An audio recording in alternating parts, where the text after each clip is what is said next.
Welcome to window classes. और आज की क्लास में स्टार्ट करने वाली क्लास 9 का समांतर रेखाएं प्रश्न संख्या 2.2। स्टूडेंट्स, समांतर रेखाओं में मैंने 2.1 का वीडियो बना के रखा हुआ है और 2.2 का परिचय इस वीडियो को आप लोग जरूर देखिएगा 2.2 को देखने से पहले। ठीक है, 2.2 का जो परिचय वीडियो है उसके अंदर मैंने सारी चीजें बताई हुई हैं कि अंतर कोण कसौटी क्या होता है, संगत कोण कसौटी क्या होती है, एकांतर कोण कसौटी क्या होता है, त्रिभुज के तीनों कोणों के मापों का योगफल 180 अंश कैसे आता है, ये सारी चीजों को मैंने सिद्ध करके बताया हुआ है। तो उस वीडियो को देखिएगा तभी जाके वीडियो आपको एकदम अच्छे से समझ में आएगा। ठीक है, तो चलिए, तो इस वीडियो में क्या देखना है, प्रश्न संख्या 2.2 देखना है। टोटल 5 सवाल है टोटल। ठीक है, और 5 सवाल ज्यादा कठिन नहीं है, आसान है। यदि आप 2.2 का पार्ट 1 देख के आओगे, परिचय नाम का जो वीडियो है वो देख कर आओगे, तो आपको ये प्रश्न संख्या बहुत आसानी से कर लोगे। ठीक है स्टूडेंट्स, तो चलिए पहला सवाल और दूसरा सवाल मैंने यहाँ पे लिख के रखा हुआ है, मैं एक के बाद एक हल करके आपको बता देता हूँ। जैसे कि यहाँ पे लिखा हुआ आकृति में y का मान 108 और x का मान 71, तो m और n समांतर होंगी क्या? यहाँ पे क्वेश्चन मार्क बोला है, m और n समांतर होंगी क्या? m और n समांतर कब होगी स्टूडेंट्स? जब x और y अगर मैं समझ लू अंतःकोण है, मैं थोड़ी देर के लिए समझ लू अंतःकोण है, मतलब ये दोनों कोणों का माप का योगफल कितना होना चाहिए? 180 अंश होना चाहिए। अगर x प्लस y का मान 180 अंश आया, x प्लस y का मान मैंने जोड़ दिया और 180 अंश आ गया, तो मैं बोलूंगा कि भाई वो समांतर है। अगर नहीं आया तो समांतर नहीं है। ठीक है, तो चलिए इसको हल करता हूं। क्योंकि यहां पर हमको मालूम है कि कोण y का मान हमारे को दिया है 108 और कोण x का मान हमको दिया है 71। ठीक है, तो मैं कोण x प्लस कोण y जोड़ देता हूं, 71 प्लस 108 कितना होता है स्टूडेंट्स? 71 प्लस 108 जोड़ दिए, थोड़ा दिमाग लगाइए, 179 होता है। अब ये जो 179 है 180 के बराबर है क्या? नहीं, 180 के बराबर नहीं है। ठीक है, तो यहां पर हम लोग बोल सकते हैं कि अगर इसको मैं अंतःकोण मानूं तो मैं बोल सकता हूं अंत कोणों की जोड़ी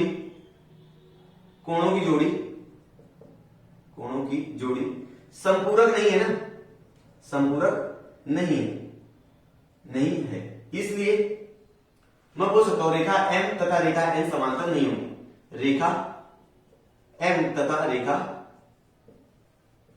N समांतर नहीं होंगी।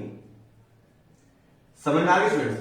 अगर यहीं पर 180 के बराबर हो गया होता तो समांतर हो जाती, नहीं हुआ इसलिए नहीं होगा। ठीक है, चलिए दूसरा सवाल देख लीजिए आपके सामने। क्या आकृति में कि ए सर्वांश है बी के, अगर ए और बी क्या है? सर्वांश है। ये पहली चीज देख रखा हूं, सिद्ध कीजिए रेखा एल और एम क्या है? समांतर होगी। रेखा एल और एम क्या है? इधर ये रेखा एल है, इधर एम है, इसको एन मान लीजिए। तो मैं यहां पर लिख देता हूं, क्या लिखूंगा मैं? हल में सबसे पहले मैं लिख देता हूं दत्त में क्या दिया? कोण ए सर्वांशम दिया कोण बी के, ये दत्त में दिया हुआ स्टूडेंट्स। और मेरी बात सुनो, अब यहां पर मान लेता कोई कोण है सी, क्या मान लिया? कोण सी है। ठीक है, यहां पर समझ आ रहा है? सी और कोण ए को देखो, एक शीर्षाभिमुख कोण है। क्या है? शीर्षाभिमुख कोण है।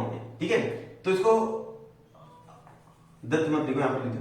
तो यहां पर लिखेंगे कोण ए सर्वांशम कोण सी, क्या लिखेंगे? शीर्षाभिमुख कोण, शीर्षाभिमुख कोण। ठीक है स्टूडेंट्स, इसको समीकरण नंबर 1 दे दो। कोण ए और सी आपको मालूम पड़ गया शीर्षाभिमुख कोण।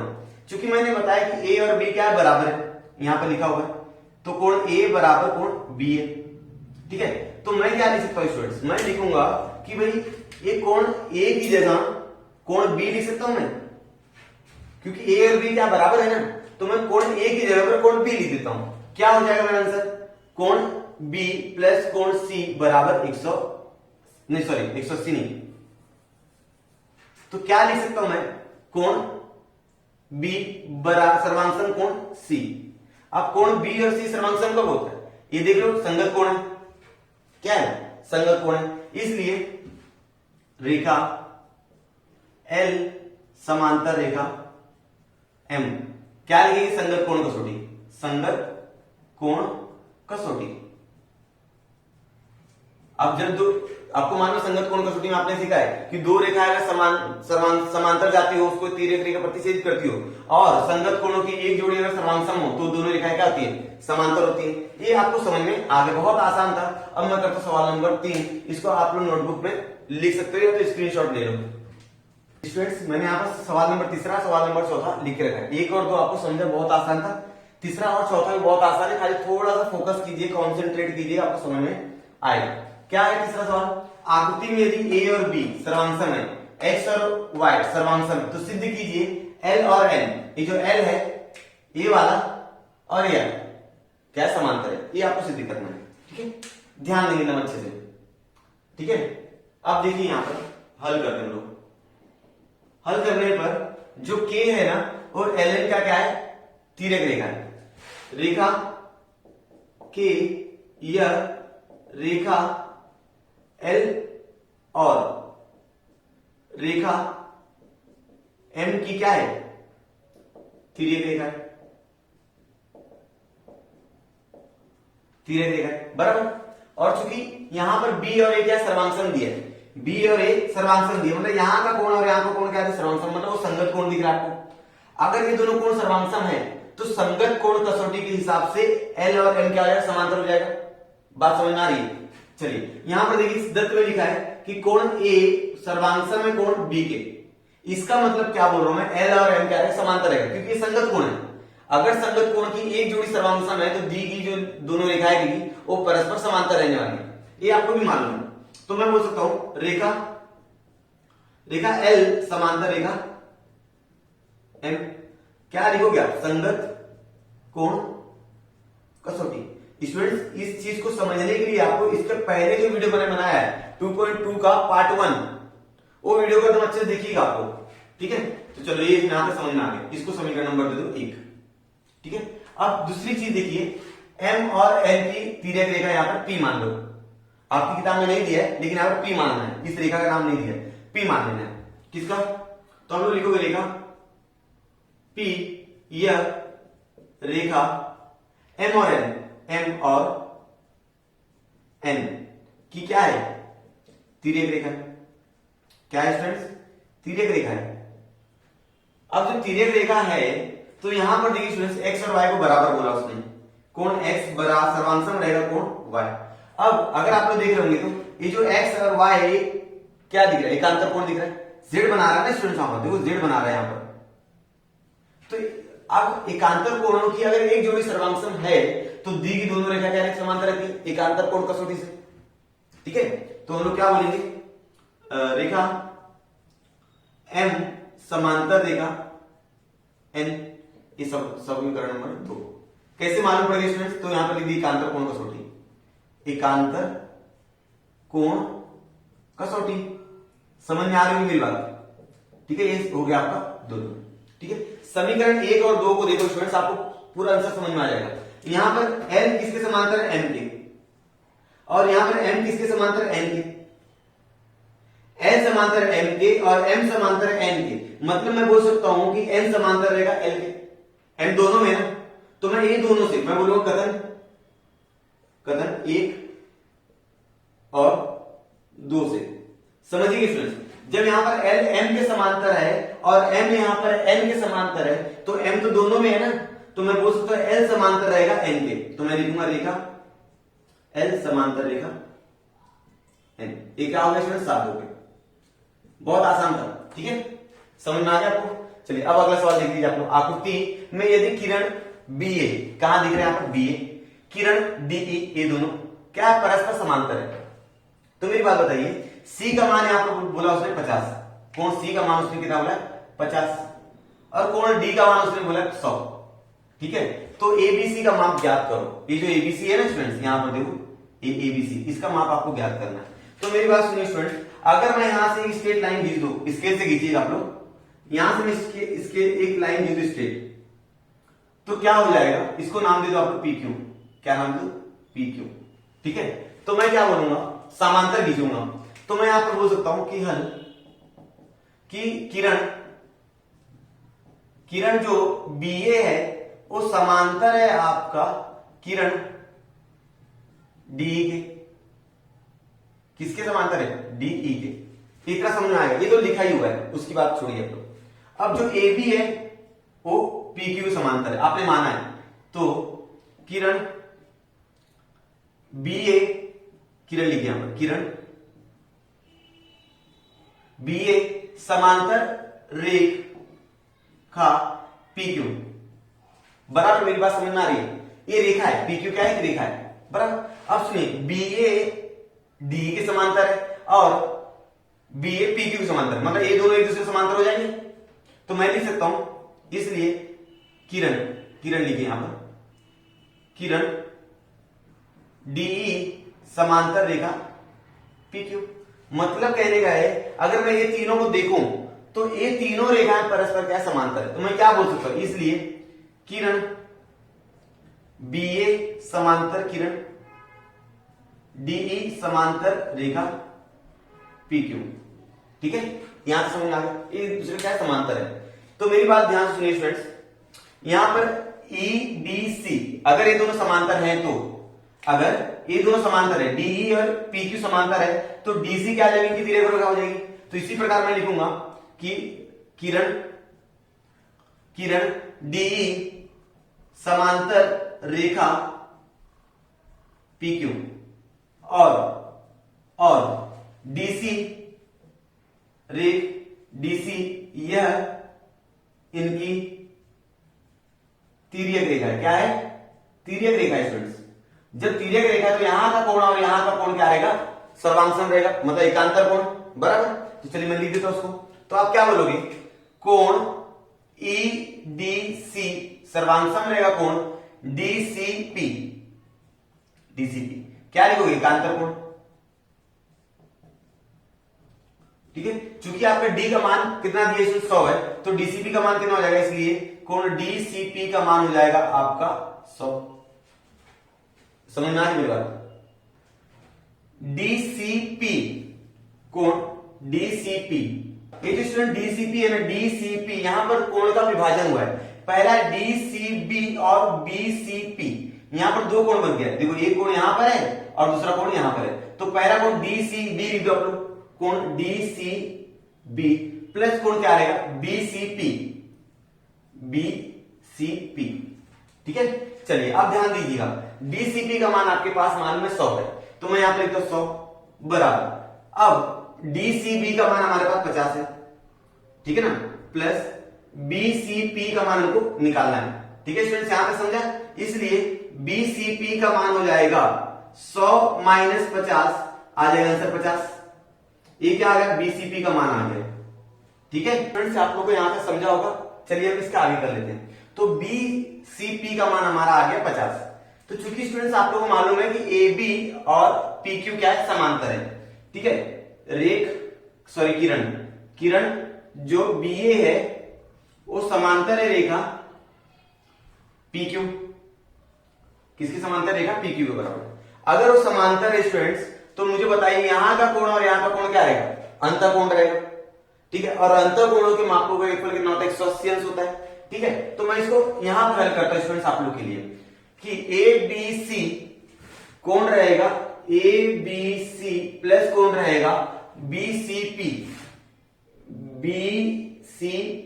बराबर 180 अंश। क्या कारण आएगा आपको मालूम है? अंतःकोण। यहां पर लिख दीजिएगा स्टूडेंट, कारण लिख दीजिए, मेरे पास जगह नहीं है। तो स्टूडेंट्स यहां पर ध्यान सुनिए, बीसीपी का मान आपने यहां पर 50 निकाल के रखा हुआ है, तो इसलिए मैं बोलूं कोण ए बी सी प्लस 50 बराबर 180। तो कोण एबीसी का मान कितना आ जाएगा? कोण एबीसी का मान आ जाएगा 180 माइनस 50।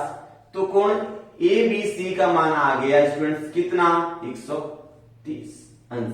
ठीक है, तो इस तरह से हमने सवाल को हल किया, बहुत आसान था। आपको खाली समांतर रेखाओं के बारे में अध्ययन होना चाहिए और आप लोग कर लोगे। ठीक है, तो इस तरह से तीसरा और चौथा सवाल हमारा पूरा हुआ। आप इसका स्क्रीनशॉट ले लो या तो वीडियो पॉज करके कॉपी में लिख लीजिए। अब मैं सवाल करता हूं पांचवा और छठा। स्टूडेंट्स अगला सवाल आपके सामने, सवाल नंबर 5। बहुत आसान है, आकृति देख के थोड़ा सा लगता है कि कठिन होगा, लेकिन बहुत ज्यादा आसान है। क्या है इसके अंदर? यहाँ पर ई और ए, सवाल में बोला है कि ई ए बी डी क्या है? परस्पर समांतर है। दोनों रेखाएं परस्पर समांतर है। किरण जो है ना, ए ई और बी डी, ये दोनों परस्पर समांतर है। तो स्टूडेंट्स मुझे बताइए, जब ये समांतर होंगे तो यहां पर जो कोण बनेगा, ये कोण और ये कोण क्या रहेगा, सर्वांग रहेगा, ठीक है ना, एकांतर कोण। एकांतर कोण कसौटी से हम लोग बोल सकते हैं, ये वाला कोण और ये वाला कोण क्या है, सर्वांग समरेखा। क्योंकि यहाँ पर एक बात और बोल के रखा है कि जो AF है, ये जो AF है वो EAB का कोण समुद्भाजक है। क्या है, कोण समुद्भाजक। यहाँ पर शब्द यूज कर रहा हूं मैं, कोण समुद्भाजक। इसका मतलब होता है कि अगर कोण समुद्भाजक है तो यहाँ का कोण जो भी रहेगा वो आधे आधे में बढ़ जाएगा। मान लीजिए इसका कोण 80 है तो ये 40 इधर हो जाएगा, 40 इधर हो जाएगा, इसको कहते हैं कोण समुद्भाजक। और उसी प्रकार BC जो है वो DBA का कोण समुद्भाजक है, मतलब यहाँ पर कोण जो भी रहेगा वो आधा आधा हो जाएगा। यहां तो समझ में आ गया स्टूडेंट्स हम लोग को। चलो हल करते इसको। देखिए यहां पर आप लोग समझ आ रहा होगा कि किरण AE समांतर बोला है किरण BD, ठीक है। जब AE समांतर BD है तो यहां पर EAB कोण बोलिए मुझे मेरे साथ, EAB सर्वांगसम रहेगा कोण DBA के साथ, DBA के साथ। क्या बोलूंगा, एकांतर कोण, एकांतर कोण कसौटी, ठीक है ना, एकांतर कोण कसौटी से, ठीक है। यहां से समझ में आ गई क्या बात, ठीक है। अब मुझे क्या बताना है, मुझे सिद्ध करना है कि जो AF और BC है ये समांतर होंगे। AF यहां पर है और BC यहां पर है, ये दोनों मुझे समांतर सिद्ध करने हैं, ठीक है। अब समांतर कैसे सिद्ध होगा, अगर मैं यहां का कोण और यहां का कोण बराबर बता दूं, ठीक है, अगर यहां का कोण यहां का कोण बराबर बता दूं तो मेरा वो समांतर हो जाएगा सिद्ध, ठीक है। बात सुनिए मेरी, FAB जो है वो EAB का क्या आधा है, EAB का क्या आधा है। तो यहां पर मैं क्या करता हूं, दोनों पक्षों में, मतलब यहां पर दोनों पक्षों में 1/2 से गुणा करने पर ध्यान दीजिए, यहां पर 1/2 कर दो, 1/2 कोण EAB बराबर क्या आएगा, 1/2 कोण DBA, ठीक है। ए आ जाएगा 1/2 से गुणा करके। अब EAB किसका आधा है, EAB किसका आधा है, FAB का आधा है। तो मैं बोल सकता हूं इसलिए कोण FAB बराबर 1/2 गुणे EAB, कोण EAB, सही बात बोला। चलिए अब मेरी बात सुनिए, यहां पर अगला कोण है DBA। DBA एक किसका आधा है, CBA का। तो इसी प्रकार मैं लिख देता हूं कोण CBA बराबर 1/2 गुणे कोण क्या आ जाएगा, DBA। और चूंकि ये समीकरण नंबर आप 1 दे दीजिए, इसको समीकरण नंबर 2 दे दीजिए, इसको समीकरण नंबर 3 दे दीजिए।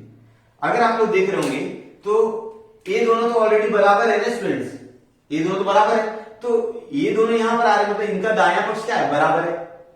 मेरी बात समझ में आ रही है, दायां पक्ष क्या बराबर, तो बायां पक्ष अपने आप बराबर हो जाएगा। मैं बोलूंगा कथन 1, 2 और 3 से, मेरी बातें समझ में आ रही है, ठीक है। इसलिए दोनों क्या आ जाएंगे, बराबर रहेंगे।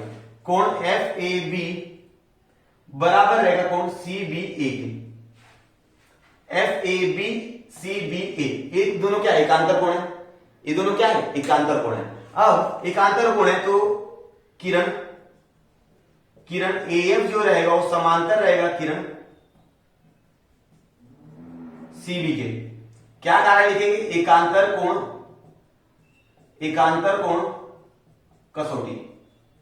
समझ आ रहा है, अगर ये दोनों कोण सर्वांसम रहेंगे तो ये रेखा क्या रहेगी, समांतर रहेगी। ऐसा एकांतर कोण कसौटी मैंने बताया हुआ है, 2.2 का पार्ट 1 मैंने बताया हुआ है, ठीक है, उसके अंदर। तो ठीक है, ये सब समझ में आ गया आप लोगों को। तो चलिए इसको मिटा लेता हूं मैं, आप लोग कॉपी में लिख लीजिए स्क्रीनशॉट लेके, या तो वीडियो पॉज करते हैं। मैं इसको मिटा के सवाल नंबर करता हूं 6। ये आपके सामने आखिरी प्रश्न मैंने लिखा है 2.2 का, ये आखिरी सवाल है, छठा सवाल है। इसके पहले आपने 5वां सवाल देखा होगा, समझा आपको। तो 5वें सवाल को उल्टा करना है यहाँ पर, ठीक है। देखिए कैसे करते हैं यहाँ पर। तो यहाँ पर आप लोग दिख रहा होगा ABC 2 रेखा है, और E और F ये उनकी तिर्यक रेखा दिख रही है, और यहाँ पर PR क्या है, यहाँ पर कोण समुद्भाजक है। फिर से वही वाली बात हो रही है, ठीक है। तो पढ़ लेते हो, मैं समझा देता हूं एक के बाद एक। EF यह रेखा AB तथा CD को क्रमशः बिंदु P और Q पर विभाजित करता है। जो EF है वो AB और CD को बिंदु P और बिंदु Q पर क्या कर रहा है, विभाजित कर रहा है। एक रेखा है EF, वो AB और CD को दो भिन्न बिंदुओं पर क्या कर रहा है, विभाजित कर रहा है, प्रतिच्छेदित कर रहा है। कहने का मतलब ये, ठीक है। किरण पी आर, ये जो किरण पी आर है यहाँ पर किरण पी आर, ठीक है, तथा किरण क्यू एस, ये जो किरण क्यू एस है यहाँ पर ए, ये दोनों क्या है, परस्पर समांतर है, बराबर। ये दोनों समांतर है ना, तो मैं एक बात और बता दूं यहाँ पर कि यहाँ का कोण और यहाँ का कोण सर्वांगसम रहेगा, ठीक है। जब दोनों समांतर रहेंगी तो यहाँ का कोण और यहाँ का कोण क्या रहेगा, सर्वांगसम, एकांतर कोण, समझ आ रहा है, ठीक है। तो क्रमश बी पी क्यू और इसके क्या है, समद्विभाजक, समद्विभाजक मतलब इसको आधा आधा कर दिया, मतलब एक कोण अगर 2 है तो यार पूरा कोण हो जाएगा 4, पी बी क्यू का वो आधा है, समझा। फिर सिद्ध कीजिए कि ए बी और सी डी क्या है, ए बी और सी डी समांतर है, ए बी और सी डी बराबर है, मतलब यह वाला कोण आपको लाना पड़ेगा स्टूडेंट्स, ये पूरा कोण है, यहां से लेकर एक कोण और एक कोण आपको बराबर दिखाना पड़ेगा, कैसे भी करके। अगर आपने पी बी क्यू और पी क्यू सी को बराबर दिखा दिया तो आपका हल हो जाएगा।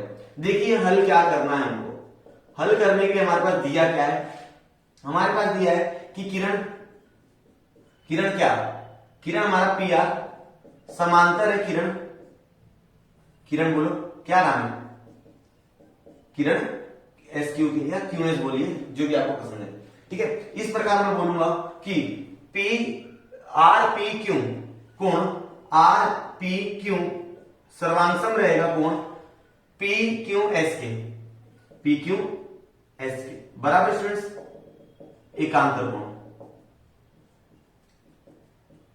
कसौटी, ठीक है।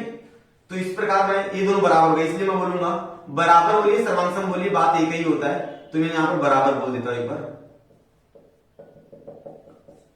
समझ में आ गया, एक दोनों बराबर है।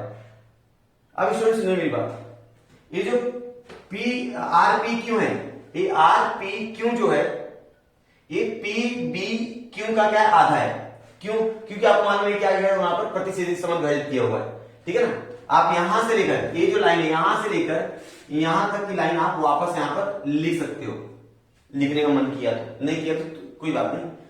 आर पी क्यू जो है वो आधा है किसका, पी बी पी क्यू का, तो मैं लिखूंगा आर पी क्यू, ये आधा रहेगा, किसका आधा है स्टूडेंट्स, बी पी क्यू का आधा है, कौन, बी पी क्यू, ठीक है। ये बात समझिए आपको, चलो इसको समझने का नंबर दे दो 3, ठीक है। अब दूसरी बात पी क्यू एस, जो पी क्यू एस है कौन, पी क्यू एस, ये आधा किसका है, ये आधा है आपका पी क्यू सी का,